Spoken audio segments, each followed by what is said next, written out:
Eto, dakuin po natin ngayon. Si Chis Escudero at Martin Romualdez, sabi out oh. Chis Escudero at Martin Romualdez, out daw. Asan po ba yan? Eto ho, mga kababayan, oh. No, kasi wala daw silang magawa doon sa mga sigalot doon sa Kongreso versus Senado ho. Ay nakikita naman po natin mga kababayan, talagang sila ay mga nagrarambulan na ho. 'Di ba? O sabi dito, si Hanilet hindi siya maganda kasi mukha niya lagi galit. Sabi ni Ma'am Neri Tukay. O magagalit sa inyo yung team Hanilet niyan, Ma'am. No, pag sinabi niyo po 'yan. At matutuwa po sa inyo yung Team Alpotera. May ganyan po kasi doon sa kampo nila eh. Sabi dito sa balita na ito, Chis Escudero, Martin Romualdez out. Flood control scandal spark coup. Rumors in Senate and House daw po. Whisper of a leadership coup are shaking both the Senate and House of Representatives as the scandal over alleged anomalies in flood control projects splashes mud on both chambers of Congress. Yan po yung nakikita natin ngayon, mga kababayan. At ako ho, kahit na sabihin ninyo, grabe naman si Mark Ramos, gusto niya nagkakagulo ang ating mga leader ng ating bansa. Hayaan nyo silang magkagulo dyan. Bakit ho? Panalo tayo dyan, mga kababayan. Bakit? Magbabatuhan ng kanilang mga putik yung mga yan Congressman, senador, ibato mo. At ang nangyayari ho, mga kababayan, ay unti-unti silang naglalaglagan parehas.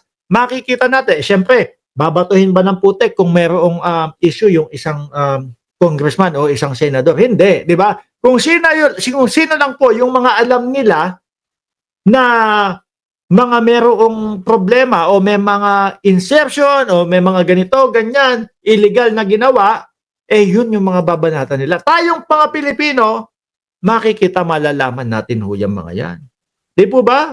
Makikita at malalaman po natin yung mga yan, mga bossing. Sino po ang panalo kapag nauubos po yung mga magnanakaw sa gobyerno? Di po ba tayong mga Pilipino?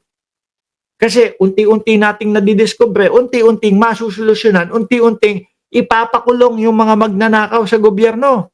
Di po ba?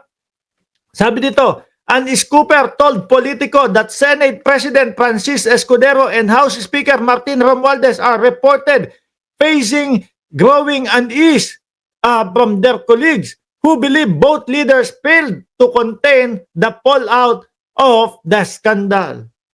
Confidence in the leadership of Escudero and Romualdez has dipped as a result of controversy. Lawmakers believe they could handle the issue better. Tingin nyo po, kung sakali, mga kababayan, si Soto ang pumalit dito kay Escudero.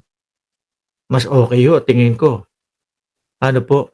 Kay Martin Romualdez naman, kung papalitan naman, ewan ko lang kung paano, kung sino ipapalit nila.